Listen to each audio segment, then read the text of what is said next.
Questa è la maratona di Messina, oggi è 3 aprile 1282, nasceva la bandiera della Sicilia. Quella bandiera gialla e rossa vedete sventolare sul prospetto del principale del municipio di Messina. Nasceva la bandiera, che poi diventa la bandiera della Sicilia. Quest'anno è il 729esimo anno della nascita della bandiera gialla e rossa con la trinacria nel mezzo, e dal 2000 sventola su tutti gli edifici pubblici, su tutte le scuole, su tutti i luoghi dove si riuniscono i consigli comunali, e ogni volta che ci sono le elezioni del Parlamento siciliano su tutti i seggi elettorali della Sicilia. Questo davanti a noi è il Duomo, dove si svolse uno dei fatti più clamorosi della guerra del Vespro. Il Duomo è questo edificio che vedete accanto al campanile, l'abside, quella che si vede sulla sinistra è l'abside del Duomo. Da questa parte della piazza, di fronte al porto, che fu il luogo il teatro della battaglia. Qui avvenne l'assedio della città, che si protrasse per 5 mesi, dal maggio 1282 al settembre 1282, 5 mesi di assedio. La città fu circondata gradualmente da un esercito di 80.000 soldati inviati dal Papa, sotto il comando di Carlo d'Angiò. 80.000 guelfi italiani di tutta l'Europa vennero ad assediare la città per vendicarsi della grande sconfitta che avevano dovuto incassare con l'espulsione di tutti i francesi dall'isola, e quindi la vittoria riportata dalle libere repubbliche delle città siciliane, che si erano federate fra di loro e finalmente avevano fondato lo Stato, il nuovo regno.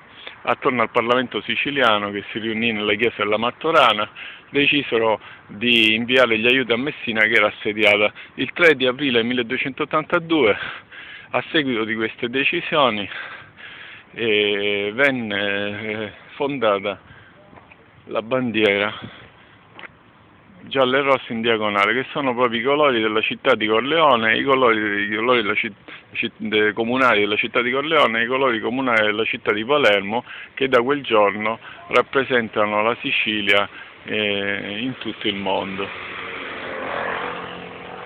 Corleone era la capitale civile dell'isola, perché a Corleone sono stipulati tutti i contratti, tutte le trattative per la coltivazione delle terre. A Corleone nel 1804 addirittura c'è stato il primo regolamento comunale, poi copiato da tutte le altre città. Corleone era la capitale civile dell'isola, e per questo è stata criminalizzata nei secoli da tutti i vari governi, regni e governanti e viceré, perché era il centro civico, il centro culturale della Sicilia nelle campagne di Palermo. Ancora oggi il territorio di Corleone è enorme, è grande quasi quanto Monreale, quasi il doppio del comune di Palermo.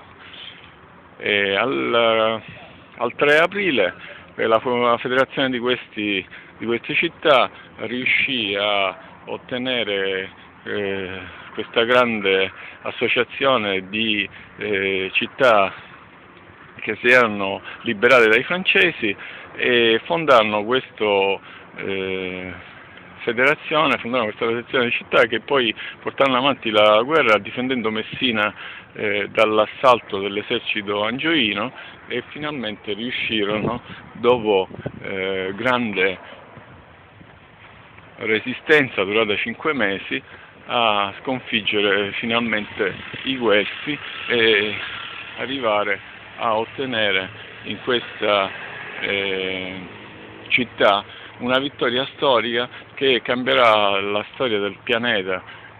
Finirono le crociate, non ci furono più crociate via mare, e proprio la flotta di Carlo, che era ormeggiata in questo gigantesco porto, un golfo naturale di 2 km per 1 chilometro, che è il porto di Messina, il più grande porto naturale del Mediterraneo. C'erano 100 navi da guerra di Carlo pronte per la crociata, e gli vennero sequestrate dai messinesi, e quella fu l'ultima flotta preparata per le crociate, una flotta fra l'altro costruita proprio qua nei cantieri di Messina, che erano famosi in tutto il Mediterraneo.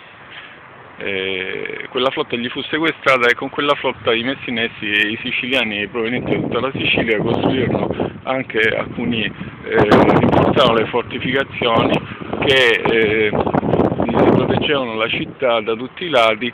E tanto per avere un'idea di quanto fossero grandi queste fortificazioni, potete vedere qua questa chiesa con la cupola è costruita sopra le mura, quindi siamo quasi in centro città. Quella chiesa è costruita sopra un castello che si trova nel centro della città, che si chiama Castello di Malagrifone, e quindi immaginate tutte queste mura, tutto alte 20-25 metri, tutto attorno alla città, rendevano la Messina una città imprendibile. Grazie alla strenua difesa dei siciliani, Carlo non riuscì più a entrare, l'esercito di Carlo D'Angelo non riuscì a entrare in città e quindi in Sicilia, e non ci tornarono mai più i francesi, non riuscirono mai più a tornare in Sicilia. Ecco, l'elicottero della polizia sta girando sopra la Madonnina del Porto, dove in questo momento stanno arrivando i corridori della maratona, qualche migliaio di corridori che hanno partecipato.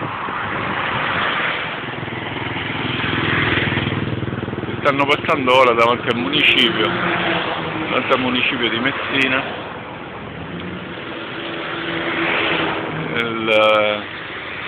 La lunga fila si sta piano piano allungando sempre di più.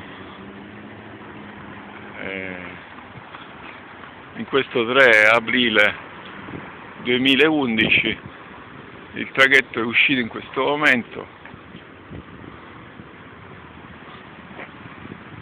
C'è un po' di foschia sullo stretto, non è una cosa molto comune, comunque capita che ogni tanto ci sia un po' di foschia, anche perché la temperatura comincia ad alzarsi, siamo all'inizio di aprile, la temperatura è già abbastanza alta, e iniziamo la stagione ai primi di maggio, già qui ai primi di maggio si fanno i primi bagni, quindi siamo a un mese dall'inizio della stagione estiva. Ecco che arrivano altri partecipanti.